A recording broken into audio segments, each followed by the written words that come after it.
You'll never amount to anything, Emily, my father said the last time I sat at their kitchen table, and for years those words followed me everywhere I went. The strange thing is, my parents didn't call me for almost 8 years after that night, and when the phone finally rang again, they weren't calling to criticize me anymore. They were calling because they needed my money. I remember exactly where I was when I saw my mother's name appear on my phone screen. I was standing in the small office of my marketing firm in Seattle, looking out over a rainy street where people hurried past coffee shops and bookstores. My business partner had just left for lunch, and the office was quiet except for the steady tapping of rain against the window. For a moment I thought it had to be a mistake. My mother, Linda Carter, almost never called me. Not after the way things had ended. Growing up in a small town outside Columbus, Ohio, my life had always been measured against someone else's success, and that someone else was my older brother Jason. Jason Carter was everything my parents admired. He played varsity football in high school, graduated near the top of his class, and later earned a business degree that my father proudly mentioned to every neighbor within earshot. Jason was the kind of son my parents understood. He followed the path they believed respectable people should follow. I was different. I liked trying new things. I changed jobs more than once in my early 20s. I moved cities. I started projects that didn't always succeed right away. To my parents, that meant I lacked direction. At every family dinner, the same conversation seemed to repeat itself. My father, Robert Carter, would lean back in his chair, fold his arms, and ask the question I had come to dread. So Emily, when are you going to settle down and get a real career?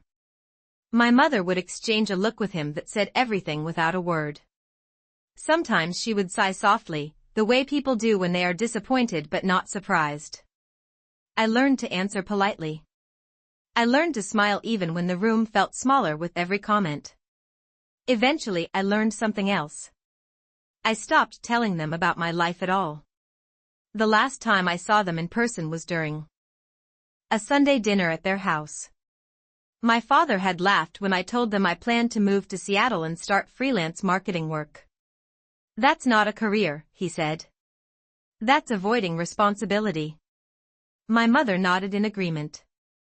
Jason didn't say anything, but he didn't defend me either. I remember pushing my chair back from the table, thanking my mother for the meal, and walking out the front door into the cool Ohio evening. I didn't argue. I didn't explain.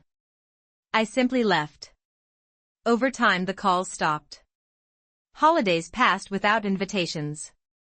Birthdays came and went quietly. My parents had decided I was the failure of the family, and eventually they treated me like someone who no longer belonged in the picture. For years that silence became normal. Which is why the sound of my phone ringing in that quiet Seattle office felt so strange. I stared at the screen for a long moment before answering, already knowing that something must have changed, because people like my parents only reach out when they finally need something they cannot get anywhere else. My mother did not begin with an apology. She never had. Her voice sounded careful, almost unfamiliar, as if she had practiced what she was about to say before dialing my number. Emily, it has been a long time, she said. I leaned back in my chair and watched the rain slide slowly down the window beside my desk. 8 years of silence, and that was how she opened the conversation. Not hello. Not how have you been. Just a quiet acknowledgement that time had passed between us like a wall neither of us had crossed. For a moment neither of us spoke. I could hear the faint hum of something in the background on her end of the call, probably the refrigerator in the kitchen of the house where I grew up. The same kitchen where every Sunday dinner had felt like an evaluation I could never pass. Yes, I said finally. It has. She cleared her throat softly. It was a nervous sound I did not remember hearing from her before. My mother had always been composed, especially when it came to judging my decisions. Your father is here too, she said. We thought it might be good to talk. The word caught my attention. Growing up, my parents rarely presented themselves as a united front when speaking to Jason. But when it came to me, they always had. I imagined them standing together in the kitchen, my father Robert with his arms folded the way he always stood when something serious needed to be discussed. I had seen that posture 1,000 times. I had seen it when I told them I was leaving Ohio. I had seen it when I explained that I wanted to work independently instead of following the safe corporate path my father believed in. Back then, that posture always meant disappointment was coming. I waited. My mother continued carefully, choosing each word as if she were stepping across thin ice. We heard that you have been doing well in Seattle. That sentence hung in the air longer than it should have. I realized something strange then. In all the years I had known my parents, I had never once heard them say they had heard I was doing well. Success had never been part of the story they told about me. Failure had always been easier for them to believe. I glanced around the office. The small conference table. The shelves lined with marketing books and framed photos from projects my company had completed over the past 5 years. The quiet space was a long way from the apartment I had rented when I first moved to Seattle with barely enough savings to last 3 months. I had worked through nights back then, building websites for small businesses and learning everything I could about digital strategy. None of that had been visible to my parents. They had stopped asking about my life long before the hard work began to pay off. Things have been good, I said simply. On the other end of the call I heard my father's voice for the first time. Your mother said you started a company. The tone in his voice was different from what I remembered. There was no laughter this time. No disbelief. Just curiosity, and something else I could not quite identify. I knew then that this conversation was not about reconnecting. My parents had not suddenly decided to rebuild a relationship they had ignored for nearly a decade. People like my parents did not change that quickly. If they were calling now, there was a reason. And whatever that reason was, it had finally made them see me differently. I did not answer my father right away. Instead I looked again through the glass wall of my office at the gray Seattle street below, where people moved quickly beneath umbrellas and the smell of coffee drifted in every time someone opened the cafe across the block. 8 years ago I had arrived in this city with 2 suitcases, a used laptop, and just enough savings to survive for 90 days. My parents never asked how those first months went. They never asked about the nights I stayed awake until 2 in the morning finishing freelance projects for small businesses that could only pay a few $100s at a time. They never asked about the winter when my heater broke in my tiny apartment and I worked with a blanket around my shoulders because I could not afford to replace it yet. None of those details had been part of the story they believed about me. To them I had simply run away from responsibility. Yes, I finally said into the phone. I started a marketing consulting firm about 5 years ago. My father was quiet for a moment, and I could almost picture him processing that information the way he used to examine my report cards at the kitchen table when I was a teenager. 5 years, he repeated slowly, as if he was measuring the weight of that number. So it is a real business. The words were not meant as an insult, but I heard the old doubt hiding behind them. A real business. I remembered how he used to laugh whenever I talked about creative work or digital media. In his world, success had a very specific shape. A stable company. A predictable salary. A career that could be explained easily to neighbors at a backyard barbecue. What I had built in Seattle did not look like that at first. For years it had just been me and a laptop, taking contracts from companies that needed help reaching customers online. Slowly those contracts turned into long-term clients. Then into partnerships. Eventually I hired 2 employees. Then 4. Last year we moved into the office where I was sitting now, a modest space on the 2nd floor of a renovated brick building. None of it had happened quickly, and none of it had been visible to my parents while it was happening. It has been steady. I said. We help small and mid-sized companies improve their online marketing strategies. On the other end of the line I heard my mother exhale quietly, the way someone does when they are preparing to ask something difficult. That sounds successful, she said, and the sentence felt so unfamiliar that for a second I wondered if I had heard her correctly. Successful. My mother had never used that word when speaking about me before. I leaned forward slightly in my chair, resting my elbows on the desk. Something was shifting in this conversation. My parents were speaking carefully, respectfully even, but neither of them had explained why they had called after so many silent years. I had learned a long time ago that people rarely reach out after nearly a decade just to exchange polite updates. There is always a reason. And as the quiet stretched across the phone line again, I began to feel certain that whatever had brought my parents back into my life had nothing to do with curiosity about my work and everything to do with a problem they could not solve on their own. My father was the one who finally said it, although he did not say it quickly. Robert Carter had always believed that problems should be explained slowly, like a lecture delivered across the dinner table. Emily, he began, his voice lower than before, things have been difficult here. I remained quiet, letting him continue. I had learned long ago that silence makes people reveal more than questions do. In the background I could hear the faint creak of a chair and the distant ticking of the same wall clock that used to hang in the kitchen when I lived there. Some things in that house probably had not changed in decades. My father cleared his throat again. Jason started a business 3 years ago, he said. That sentence alone explained more than he realized.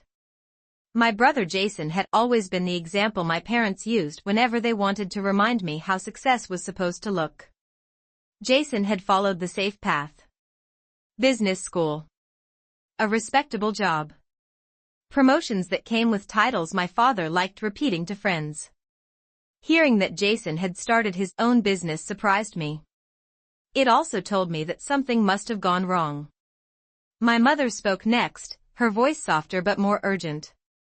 It was going well at first, she said quickly, as if she wanted to protect the image of our family even now.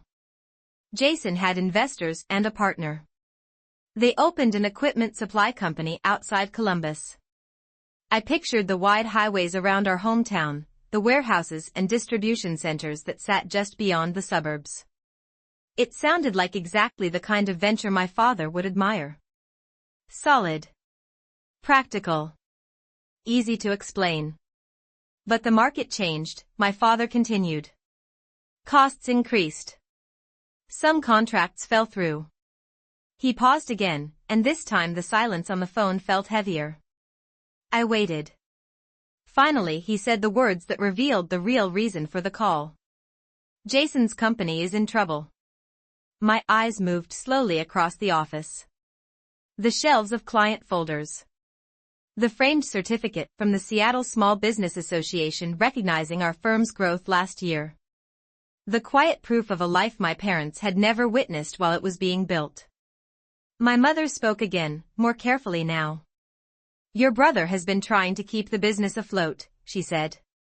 But there are loans involved. The bank has started asking questions. The pieces were beginning to fall into place. My parents had not called because they suddenly wanted to reconnect with their daughter after nearly a decade of distance. They had called because the son they believed would always succeed was facing a problem they could not solve alone. My father sighed heavily. It was the sound of a man who was not used to asking anyone for help. We have been doing what we can, he said. Your mother and I have used some of our savings. We even considered selling the house.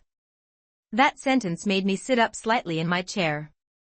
The Carter house had always been the center of my parents' identity. Selling it would never have been their first choice.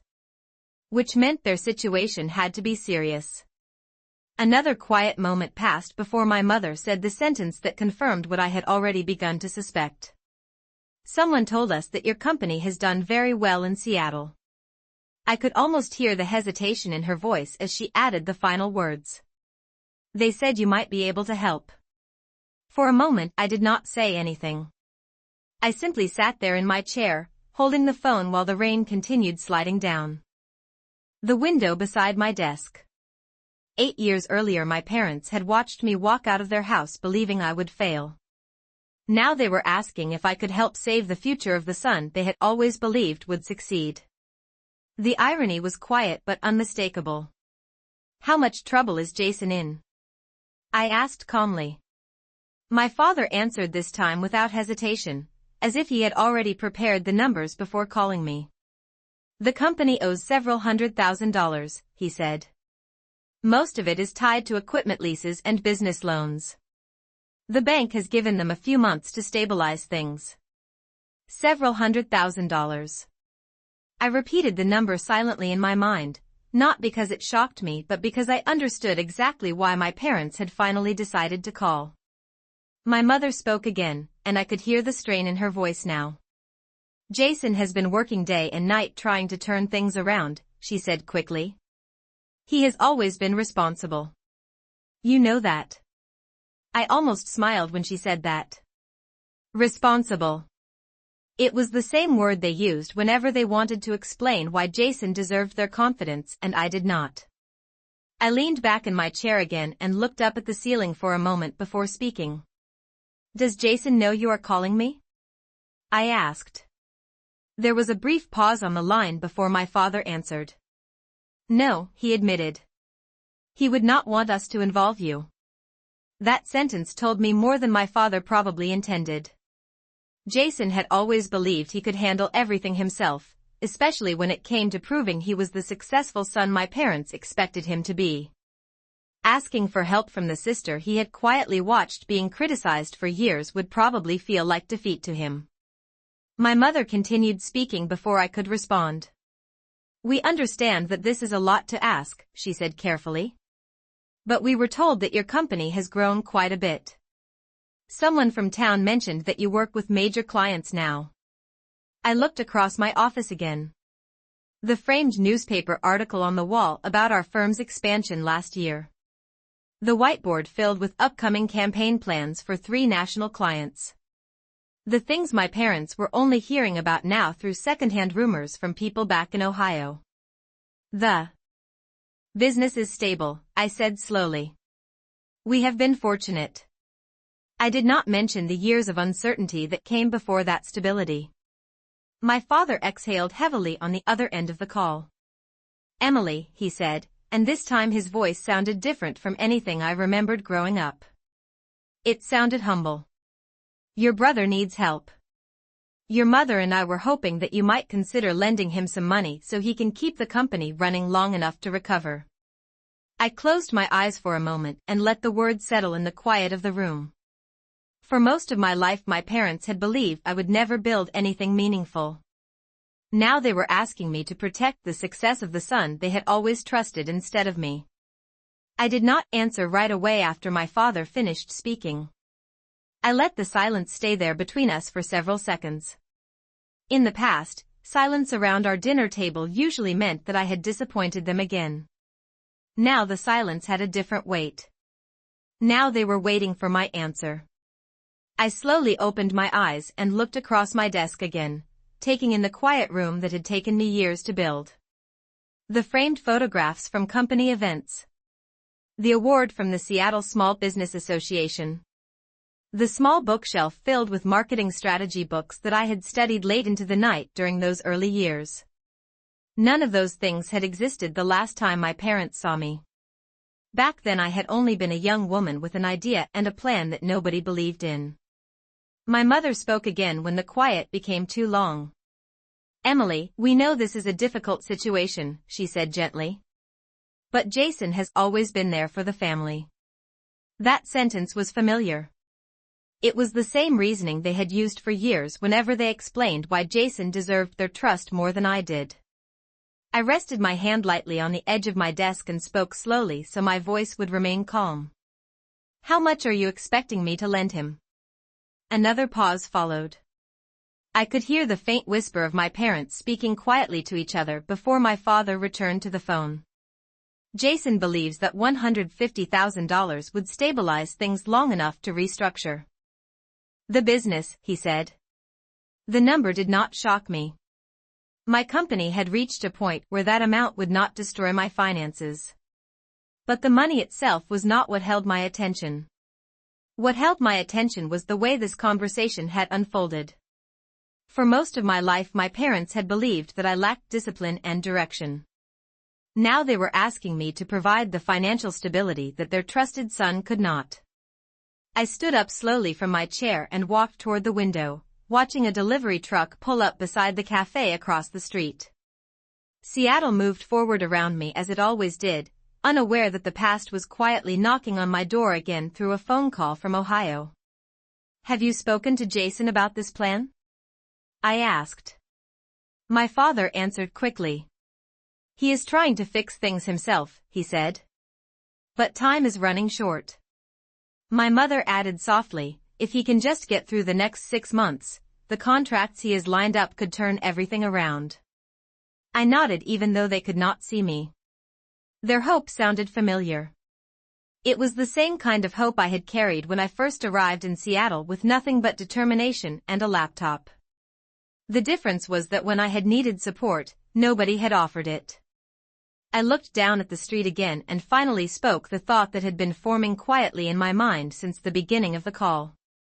"You both spent many years telling me that I would never build anything stable," I said calmly. "Now you believe I can save Jason's company."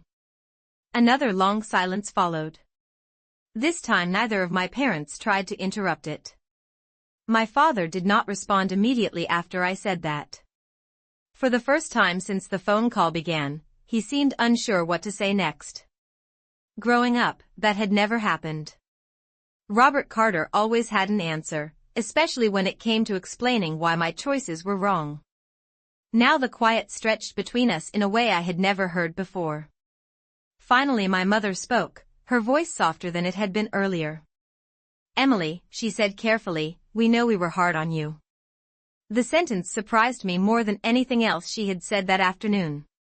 My parents had never acknowledged that before. Not once.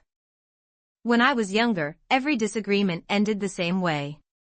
They believed they were being practical. I believed they were being unfair. But they never admitted the possibility that they might have misjudged me. I walked slowly back toward my desk and sat down again, holding the phone loosely in my hand. "You believed Jason was the responsible one," I said calmly. "You told me that many times." My father sighed again. "Jason followed a clearer path," he said.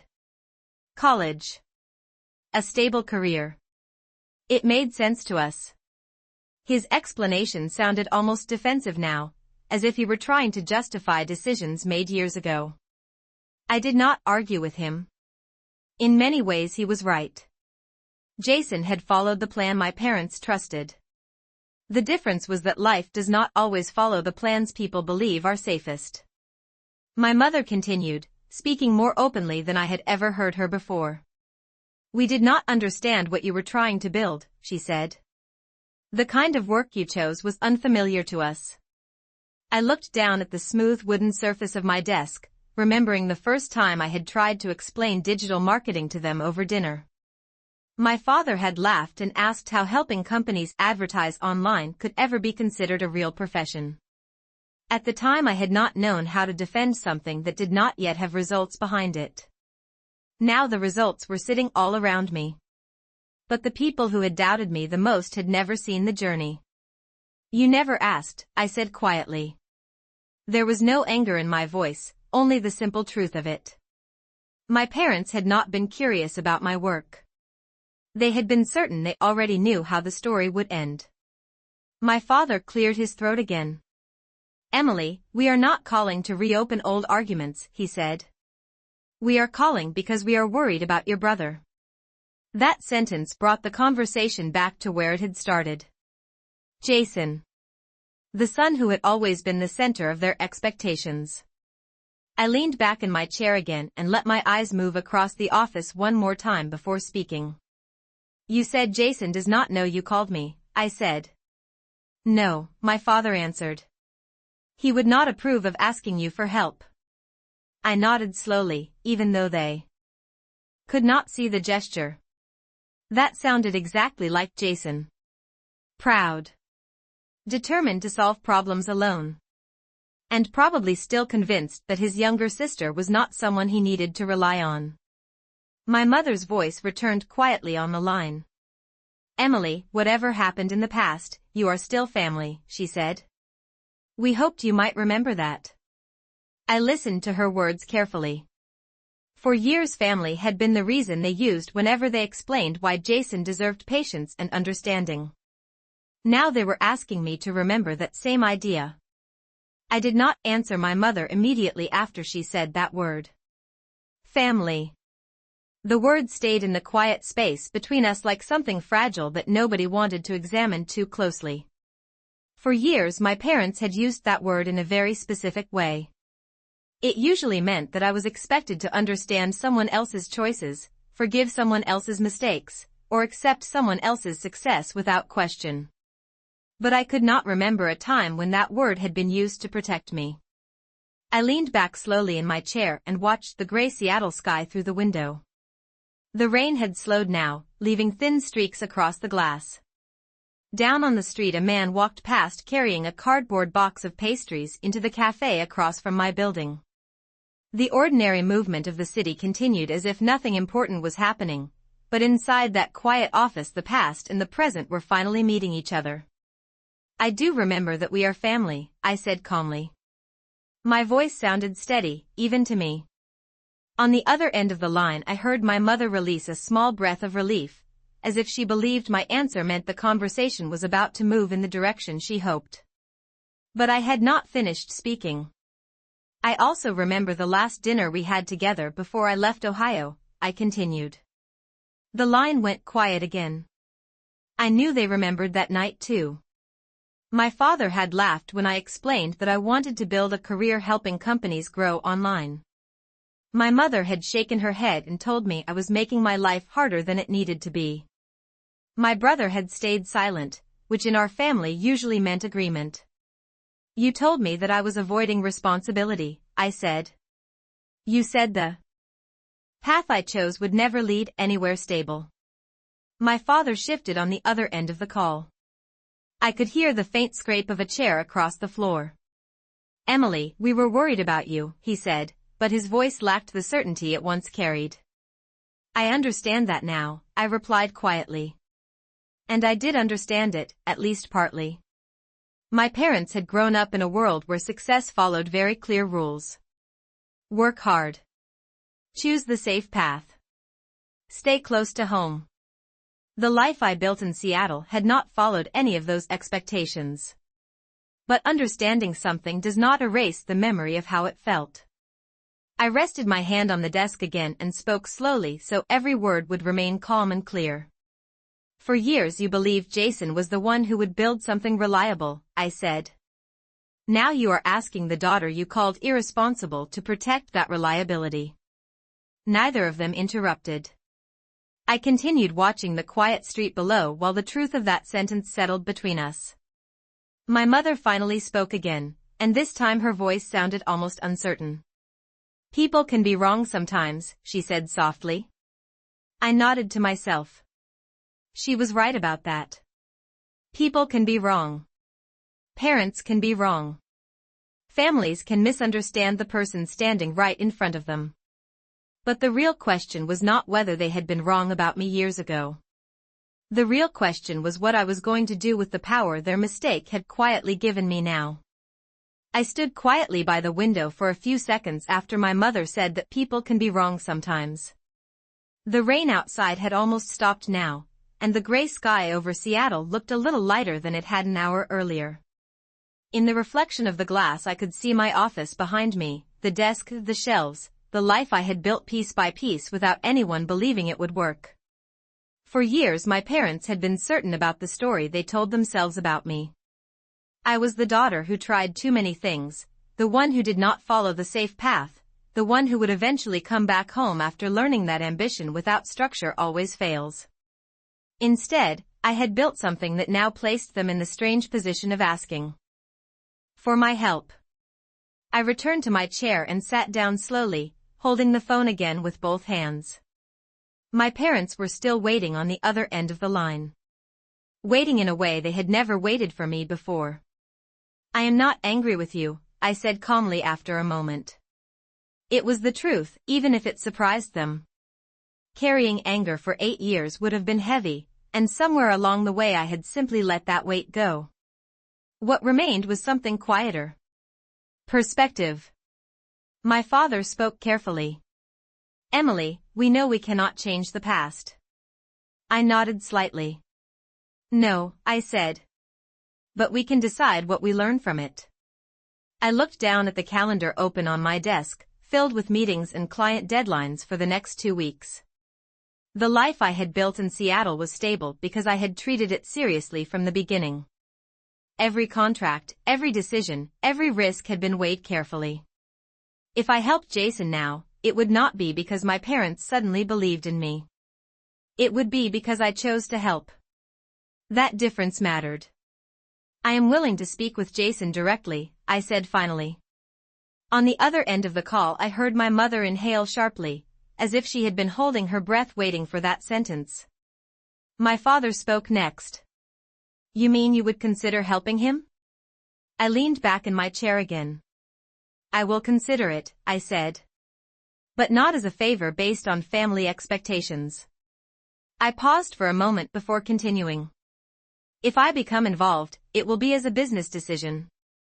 I will review the company finances. I will understand the risks. And if I invest money, it will be structured properly like any other professional agreement. The silence on the line told me that this was not the answer they expected, but it was the answer they needed to hear. My mother spoke carefully. That sounds reasonable, she said.